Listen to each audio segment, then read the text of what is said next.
ताज्या बातम्यांसाठी ABP माझाला subscribe करा आणि बेल आयकॉन प्रेस करा। अतिशय गंभीर अशी बातमी हाती येते। पतंजली डाबरसह 13 कंपन्यांचा मध सीएससीच्या चाचणीत फेल गेल्याचा अहवाल समोर आलाय। प्रसिद्ध ब्रँडच्या मधात भेसळ असल्याचं समोर आलंय, साखर असल्याचं यातून निष्पन्न होतंय आणि हा बदनामीचा कट असल्याचं यानंतर आता पतंजलीच्या बालकृष्ण यांनी म्हटलेलं आहे। याबद्दलचे अपडेट देण्यासाठी माधवी देसाई आपल्या सोबत आहे। माधवी, नेमका हा अहवाल काय सांगतोय आणि यावर पतंजलीची काय नेमकी प्रतिक्रिया आहे?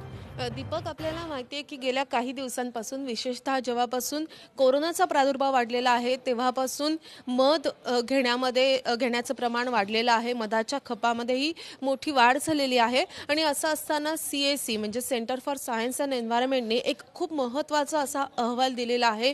खूप महत्त्वाची अशी एक चौकशी केलेली आहे आणि त्यामध्ये असं निष्पन्न झालेलं आहे की जे सगळे महत्त्वाचे ब्रँडचे मध आहे, म्हणजे ते पतंजली असो, डाबर असो, झंडू असो, या सगळ्या भारतामधल्या महत्त्वाच्या बड्या कंपन्यांच्या मधामध्ये 77% भेसळ आढळून आलेली आहे।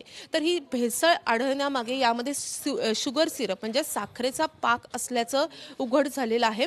मात्र पतंजली असेल किंवा डाबर असेल, या कंपन्यांनी मात्र हे सगळ्या चौकशीचं खंडन केलेलं आहे। त्यांचं असं म्हणणं आहे की आमच्या कंपन्यांची बदनामी करण्याचा हा डाव आहे।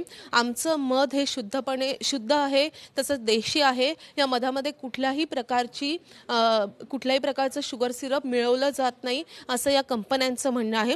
आणखी एक गोष्ट सीएससीनी समोर आणलेली आहे, ती गोष्ट अशी की अलीबाबा या सगळ्या मोठ्या साईटवरून हे जे शुगर सिरप असतात हे घेतलं जातं आणि ते शुगर सिरप या मधांमध्ये मिळवलं जातं। त्यामुळे या सगळ्या मधांवरच आता प्रश्नचिन्ह उपस्थित झालेलं आहे। खरं तर त्याचं एका बाजूला सेवनाचं प्रमाण भारतीयांच्या रोजच्या आहारामध्ये झालेलं असताना, वाढत असताना अशी बातमी समोर येणं हे खूपच चिंताजनक आहे। दीपक, निश्चितच माधवी, धन्यवाद दिलेल्या सगळ्या सविस्तर माहितीबद्दल।